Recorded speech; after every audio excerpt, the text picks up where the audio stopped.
live from the Export Beer Garden studio in Wellington today, and brought to you by Export Ultra, the beer for conferencing. This is the Agenda podcast for Wednesday, the 26th of June. The Agenda Podcast, the home of sporting nonsense and claptrap. Brought to you by Export Ultra.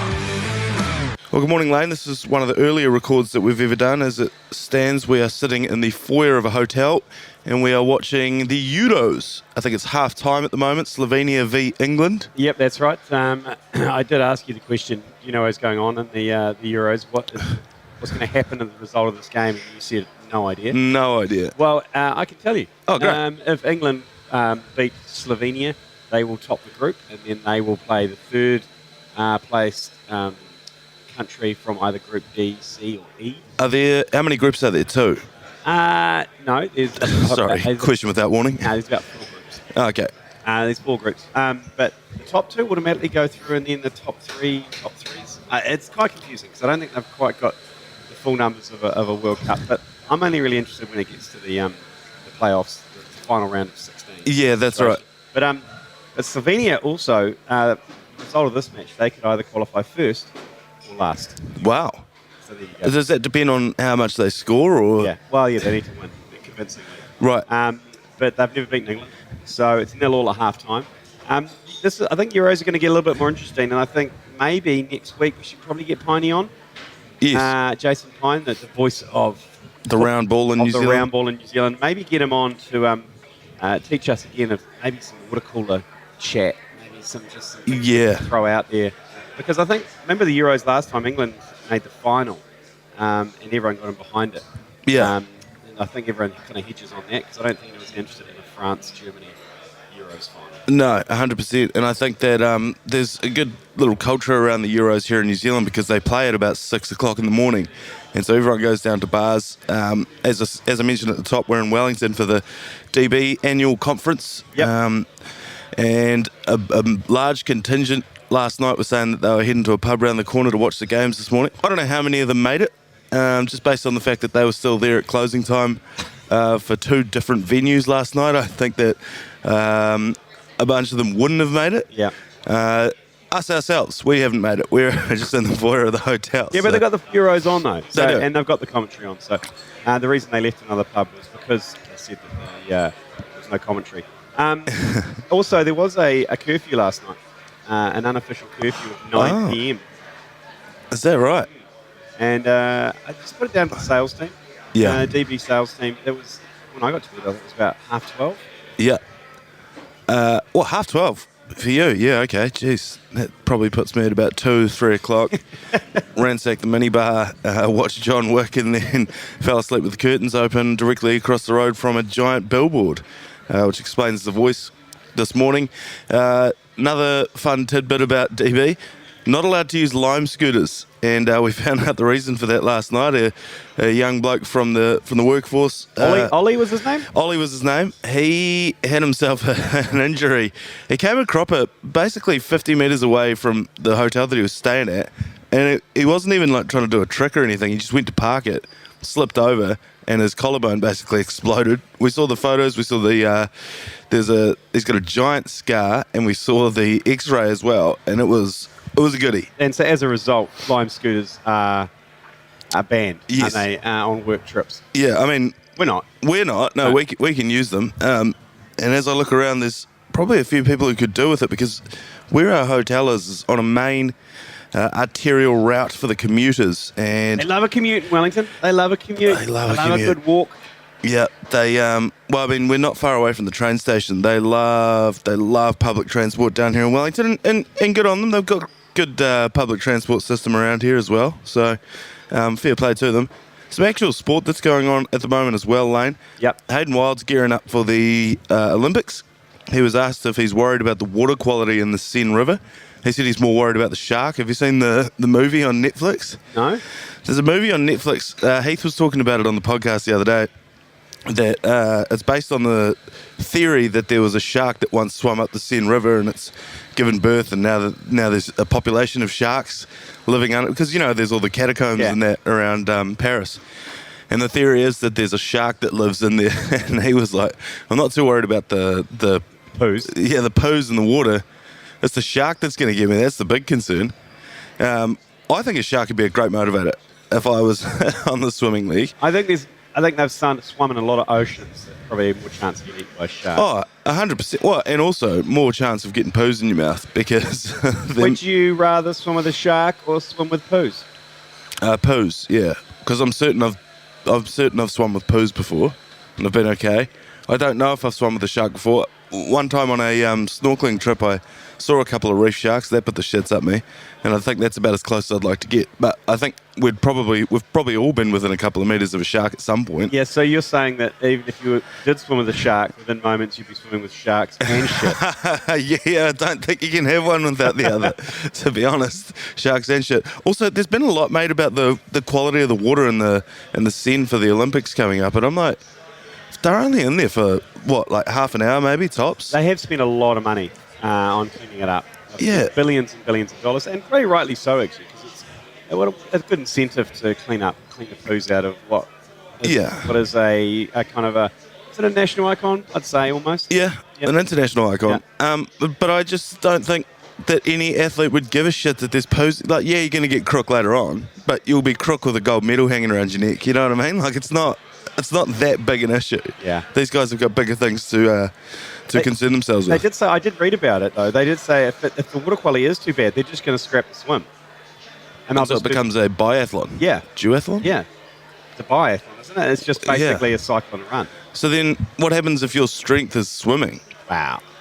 You get them damn poos. If your weakness is swimming, you'll be shitting at the top of the Seine River going into this one. The night before, you're just hanging your ass over the Pont du Gard. Yeah. You've got your whole support crew just hanging it off the back of is that the bridge where the padlocks go on? Yeah. The bridge of love. You're just hanging off there, just expressing your love into the Seine to give yourself an advantage the next day. Speaking of poos, didn't expect it to be this poo focused this early in the morning. Did you see the 400-metre runner who got trapped in the toilets before qualifying for the Olympics? So the other day she had a 400-metre heat. She is considered a relay specialist. Yes. She had the opportunity to qualify in her own right to compete for her own medal. But on the morning of the race, she goes into a portaloo and the lock gets jammed. And for 10 minutes, she's in this portaloo just screaming because no one was around her. And eventually, 10 minutes later, someone came and had to jimmy the lock to get her out of the thing. She then gets to the starting line and wins the race, qualified for the Paris Olympics. I think this is a powerful story. No, nothing more motivating than being trapped in a portaloo. Yeah. I also, in that went down a bit of a rabbit hole last night on Instagram as well. Seen that music festival where they picked up a portaloo with a guy in it and carried him to the front of the stage, all on almost like crowd surfing, but with a portaloo. Like Jackass. And took him to the front of the stage, and we're just dancing around. He's opening up the lid. No, I didn't see that one, but I just think that must be quite a common occurrence because, I've done 2 half marathons. I know you've done a few yourself as well. The thing that I learned about when I was doing those was nothing about myself or my own personal limits or anything like that. It was how hard people piss when they have to do a half marathon or any kind of endurance thing, because the lines for the toilets, that'd be my one bit of advice if anyone's signing up for some sort of endurance event. The lines for the toilets in the morning, allow yourself an extra hour. Everybody's pissing. Yeah. Everybody and shit. Well, 10Ks into one of the half marathons I did, and I did 2 of them, I stopped at one of the toilets, went in for a quick whiz, and it was clogged with the biggest turd I've ever seen.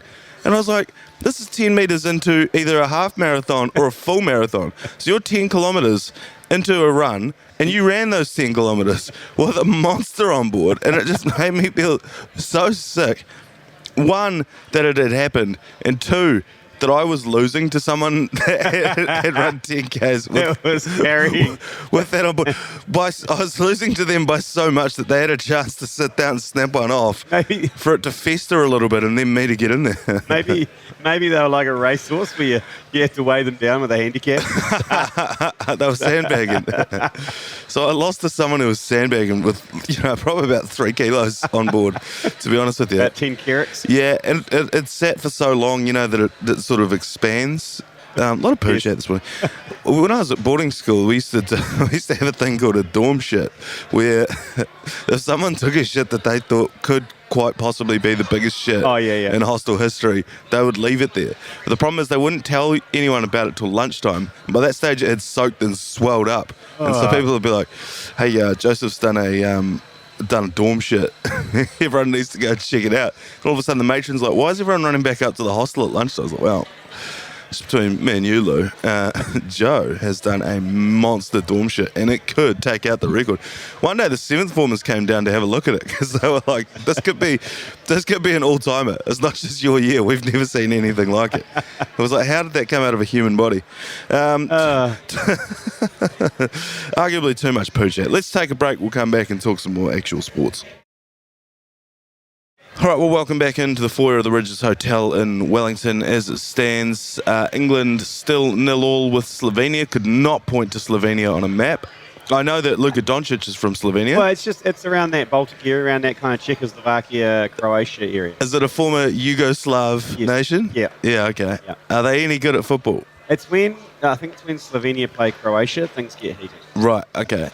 Well, the Croats just seem like such a nice people, but I guess that's because all I think of when I think of Croatia is Sail Croatia and people posting photos in their togs. Well, but they're probably actually quite a war-torn nation. Yeah. It's funny how you can rehabilitate your image. Some actual sport. Sean Johnson is out. He has a bung Achilles, and as we've discussed ad nauseum on this podcast, the Achilles is the most terrifying injury. Yeah. I have heard from a physiotherapist before that there's no correlation between having a sore Achilles or a sore calf and actually snapping it. Yeah. Very hard to believe that when you have a sore... If you've ever had like a sore Achilles or sore calf... Your presumption is it's on a knife edge. Yeah, apparently that's not how it works, which is even more terrifying. This is why the Achilles scares the piss out of me, because there's no warning. You just hop out of bed one day and then bang. Yeah, sniper one takes the shot. Sniper one takes the shot and you're down. So a little bit of concern around Sean Johnson. Apparently he carried it through most of the game on Saturday. Yeah. So we'll chalk that 66-point hiding up to Sean Johnson had a bung leg, and he's now out, and he's copping a bit on social media. I've got to be honest, it's kind of sad to me that I was a little bit like, okay, good. He's out injured because he's sort of been in and out, injured, a little bit slow. And the thing about these guys is all professional athletes, there's a reason why they have the, throw the towel in boxing. Because they'll never come out themselves. They'll play until they can't, until their head comes off, you know? Yeah. So he'll play through the bung pec, he'll play through the bung leg, and Webby doesn't seem to... Like, he'll never pull a player out of the game either. So I think it's a good thing that the injury's got to the point where he's like, right, got to take another 4 weeks off. I think he might have rushed back a little bit too early. Yeah, I've done a bit of... I did a deep dive into Achilles injuries. And, Don't. No, but also there was a great video on how they repair an Achilles. Oh, I've seen this. They have to, braid the... Yeah, but they used a stick of celery. And so they chop the stick of celery. Oh, for the demonstration. Yeah, demonstration of how it goes together. And they show the tools and the sewing of how they bring the two bits of celery together. Right. It was a deep hole. I've seen these as well because there's a page on Instagram called NRL Physio, and he explains injuries, and he's a physio, and his best guesses as to how they've done them, what they've done, the timetable for your favourite player to return as well.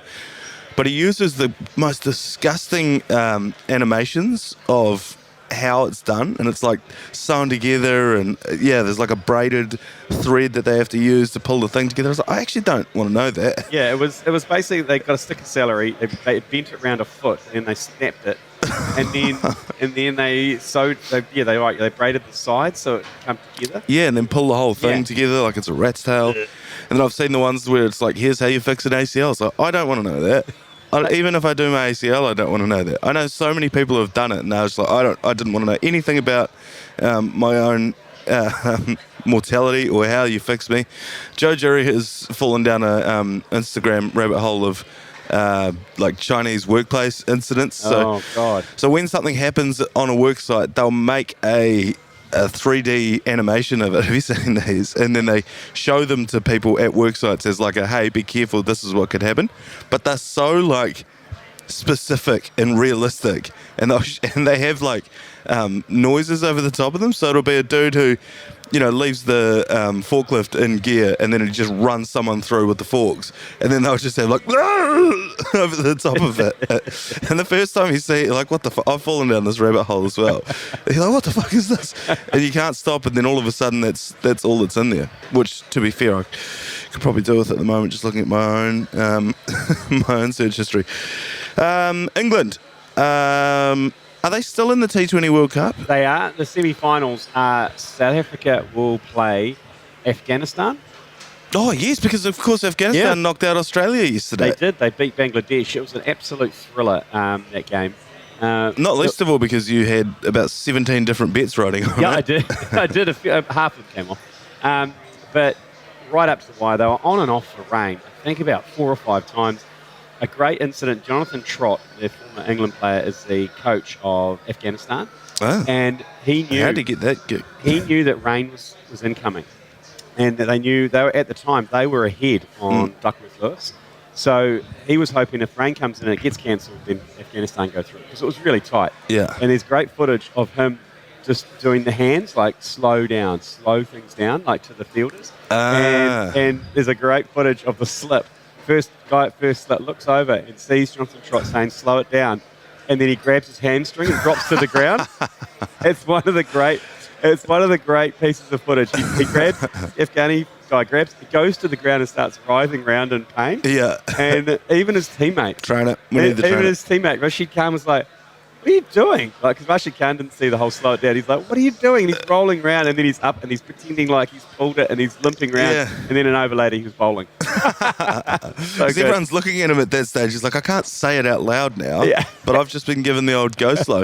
It's like if in rugby, or like age group or whatever, not professional rugby, in the amateur game, if anyone needs to stop for whatever reason, and it comes to scrum time, prop will just go down. Oh, yeah. It'll just be like, knee, my bloody, blah, blah, blah. Meanwhile, the fullback's just changing into some clean boots because they'll look sick. But yeah, so India and England are in one semi-final, and Afghanistan and South Africa are in the other. So you'd like to think that, if Afghanistan can...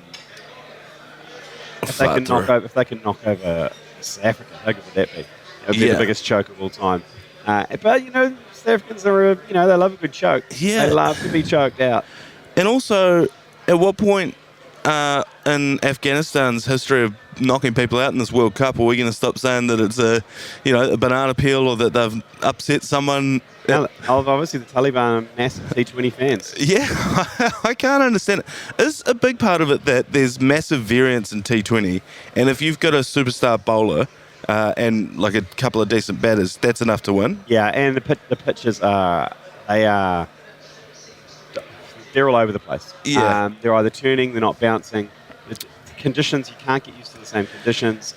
So it's perfect for a team like Afghanistan to come in, and it's a complete wild kind of... Yeah. They've got Rashid Khan, they've got their left armour, who's got the most wickets in the little Trent Bolt, mini Trent Bolt. PlayStation 1 Trent Bolt. Yeah, they've got him, he's the top wicket taker. Rashid Khan, he took 4 wickets yesterday in the game. Yeah, He was bamboozling them with his googly. Yeah. It was a great watch, actually, because Bangladesh couldn't qualify. They had to get the total in 12 overs. They didn't, so then they were just basically playing for Australia. Because then if Bangladesh had beaten Afghanistan, Australia would have snuck in the back door. Yeah, that's tough. Cause it's like, what do you do if you're Bangladesh? Yeah. I can't win from here. And they needed, they needed 9 runs off 10 balls with 2 wickets in hand, and boom, lost 2 wickets in a row.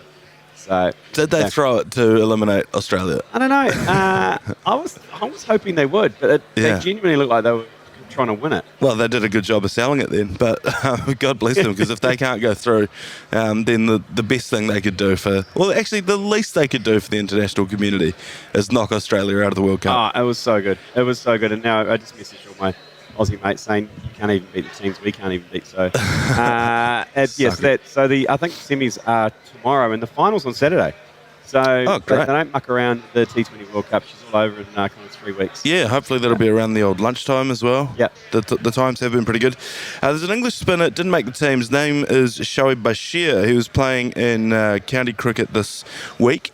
he conceded 38 runs in 1 over. And the impressive stat about this is there was also a dot ball in that over.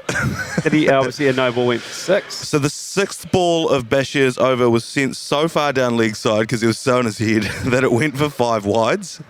And there was worse to follow when he overstepped with his next delivery, giving away a no ball, therefore 2 runs along with a single, adding up. And obviously another 5 sixes as well. Is that a record? I believe it would be. Surely 38 would be the record, wouldn't it? You'd think so. I mean, unofficial record. I mean, because I've known first-class games where they've done it on purpose. Just bowled 20 no balls in a row. Just, yeah. A legit over. Is there a limit in T20? How many wides you can bowl? Not an international T20? No, that's last man stands. We just get the game over as quick as possible. Maximum 2 wides. Yeah, I love that this guy was so in his head that he was like, he bowled it so far down leg side that it went for 5 wides, and then his next one was a no ball. How's that for just losing your absolute noggin? Well, you've missed me that for 5 sixes. Yeah. So what do you do at that point? I mean, I'm a shocker for bowling 5 leg wides without getting hit for 6 sixes. I think that's when you adopt the Afghanistan first slip. Just drop with a hammy. Yes, drop with a hammy and get your teammate to finish you over. Because if you get injured, you just toss it to your mate and he bowls the last one. Yeah, you stretch it off, you go into the physio in the changing room, they're like, what happened here? And you're like, I think you know what happened here. Like, it seems like you're fine. It's like, Got humiliated. Yeah, my leg is fine, my head is gone. Let's take one more quick break as we look at the game here in the foyer. We are 58 minutes into it. England have not scored a goal, nor have Slovenia. This is why I don't watch soccer. We'll take a quick break. We'll be back with a half-baked sports idea. All right, this is a half-baked sports idea that crossed my desk on social media. Now that the NBA season is over, NBA Twitter is into absolute full-on bullshit mode, and I love it. I'm here for it. I'm thoroughly enjoying it. This one I saw on Instagram, and it said, what age could you beat LeBron James? To clarify, we could all beat like a 2-year-old, 3-year-old LeBron James. Oh, yeah, right? I'd dunk on that. Yeah. I'd dunk on that motherfucker. But a 10-year-old LeBron James would absolutely cook me. How big was he at 10? Well, it's funny you asked that. I can't tell you at 10, but at 11, he was 5'7". Oh, yeah? Okay. Which is tall enough. You've still got the advantage by a few inches. Yeah. By 13 years old, he was 6 foot. Okay. So you're somewhere south of... Because as soon as he's the same height as you, you're done. By 17 years old, he was 6'6". Okay, so... He now stands at 6'9". Okay, so I am going to say that I can't beat my 11-year-old son. He might be about 6 foot. He's about 5'7", 5'8". Yeah. So he's LeBron's height. Yeah, so I'm going to say 9. 9-year-old? 9-year-old. Wow. 9-year-old LeBron. Only because I don't want it to be close. You want to... I want to dunk on him. I want him crying in the corner. I don't want it to be close. He'll be so quick though. That's the problem. You know, even I know it's a height-based thing. I struggle to wrap my head around how good a ball handler or how good a player he would have been at that age. Obviously, one of the greatest of all time. For a lot of people, the greatest of all time. Do you reckon you sort of step back and just drilled threes? I don't know. How good is your son, or like how good's the best player in your son's team? Yeah, they're pretty good. Yeah, okay. They're pretty good. Like, they're real tricky little... Like, a lot of them are shorter than him. He's more a Dennis Rodman rebound guy. Right. That doesn't shoot much, but... But there are guys who are pretty good with the ball. Yeah. And good shooters as well. Yeah, see, this is the problem. I think you're right. If I only get one chance at it, and they're like, right, you've got to pick the age, then you've got to try it out. It's a game to 21, and you've just got to try and win. I'm with you. I'd want to make sure of it. I'd probably go about sort of 6 or 7 months old and obliterate them. You like that? Yeah. And just, I would. I mean, I can't dunk, but, I'd have a shot of me shooting a jump shot over the top of 6-month-old LeBron framed in my living room. But if I was to think about the oldest that I could, I feel like 7 or 8. 8? Yeah, 8. 8-year-old kids still quite dumb. They are, aren't they? Yeah, they're quite dumb. Yeah, no, but the thing is, they're quite laser focused when it comes to sport, though. Yeah, I know, because that's all they do all day. Yeah, they can't drive. They can't add stuff up. They can hardly read. but they know how to play sport. Because they do. Because I play in a social basketball league, and it's one of those ones where they have a camera running in the corner and they register your shots. Yeah. So you get a full stat breakdown, and you can click on when you scored, and it'll show you a highlight of yourself playing. It is sobering to see yourself. I think over like 25 to watch yourself play sport it's grim. That's why the Dulux Tradies 11 is one of the most humbling experiences you can ever do, because they live stream it. Yeah. And my dad tuned in one year, and I used to play quite a lot of cricket as a kid, Yeah. to a reasonable level. And then he watched it, and he went, "Geez, you let yourself go." Yep.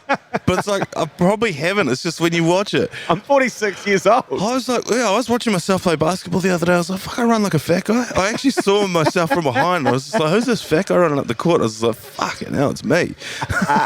You watch it because, you know, when you're out there playing, you're like, everything's going at 1,000,000 miles an hour, and you're like, I'm playing defense. I'm like, shut this guy down now. Run out here, contest the shot, go for the rebound. Then you watch it back, and you're like, oh. What am I doing? Yeah, I would pay them extra to not film it. Certainly not to... We'll run a filter through. Well, one of the guys in our team, God bless him, but he's gone back through the last 4 weeks of games and counted up all the stats. So we've got full NBA box scores. And I'm like, I don't want to see that. The best thing that he's done is he hasn't recorded missed shots. So we're all shooting 100% for the season. But I would shudder to think if he recorded turnovers and missed shots, just how abysmal it was. Andrew Mulligan played in our team the other day and had a hook shot that they've been replaying ad nauseum on their show. But yeah, I just think, having watched myself play, a 6-foot LeBron is dunking, I think, by that age. Yep. I think 8. Yeah, okay. I'm Is that going what you 9. went? I went 9. I went 9 purely. I think I would beat him convincingly at 9. 10, 11. I'm staying to get. I don't want to be humiliated at 11-year-old come and just own me.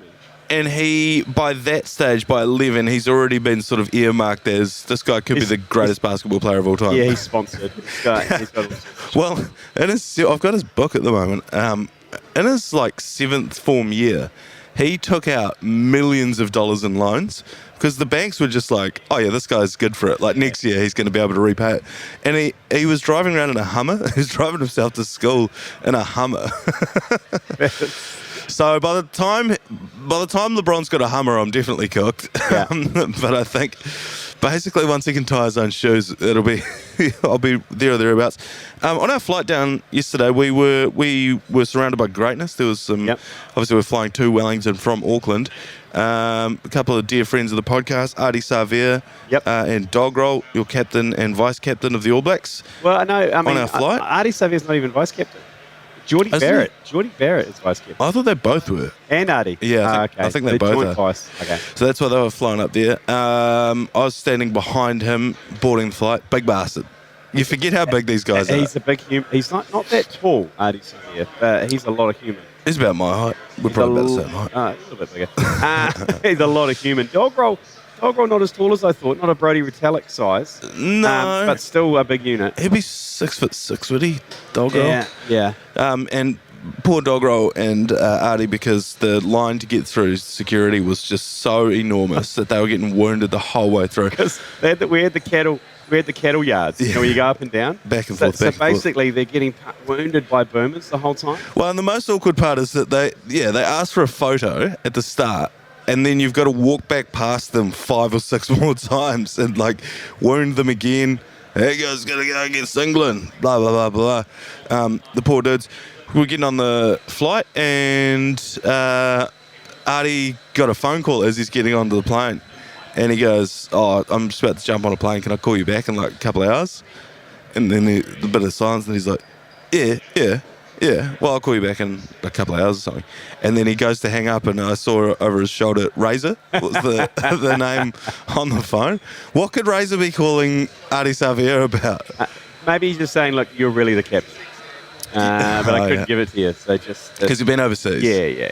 So, but really, Dog Roll will get sent off in the first 15. Well, he's going to put his sprigs into someone's forehead, and then it'll be all by right. accident. He's always... Dog Roll's sending off has always been him either clearing a ruck or just tackling someone. Yeah. It's never malicious, but he just... No, it's he's 6'6", and he's trying to tackle you around the shoulders, and you've slipped over, and he's taking your absolute head off.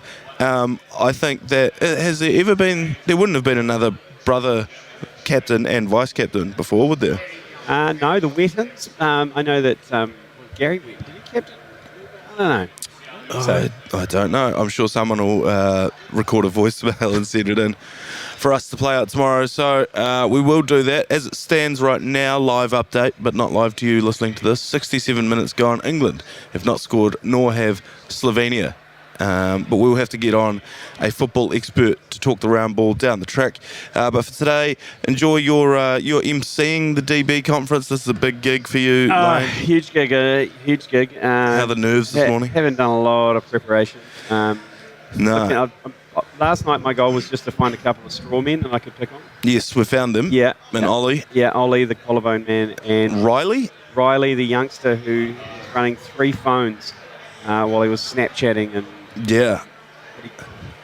multiple women. Not to put a random woman on blast, but he met a woman at I think Mardi Gras, and she had her Snapchat QR code printed out Around her neck. on a lanyard around her neck. That's ballsy. So that anybody that wanted to get hold of her could just take a photo, hit the old QR code and then follow her on Snapchat. Well, what she'd do is she'd flip it around. So if she was keen, she would go, "Hey, follow me." Yeah. And so that's The confidence and self-belief to show up with that. Just be like, look, so many people are going to want to follow me on social media. So many people are going to want to get in touch. It's a real hustle, isn't it? Like to bring your followers up. It's a real hustle. It's like door to door. Let me get in front of this.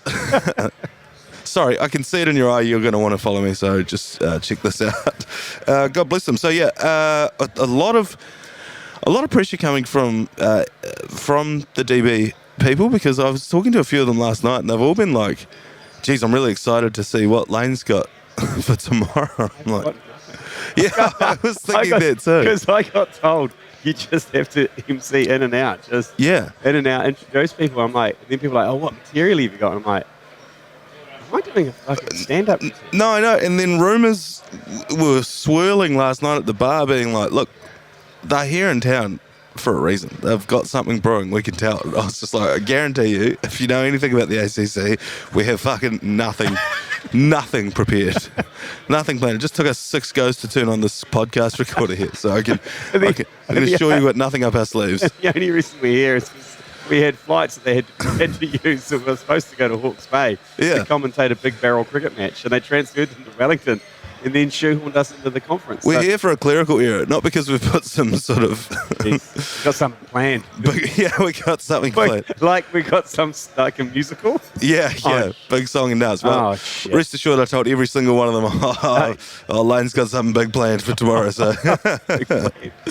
So good luck emceeing that. I'll be down the back sampling the product. We'll be going for a few trade visits later on this afternoon as well. Enjoy the rest of your day wherever you are listening to this. We'll be back tomorrow with another episode of the Agenda Podcast. You've been listening to the ACC's Agenda Podcast, brought to you by Export Ultra. For more episodes, like and follow on iHeartRadio or wherever you get your podcasts.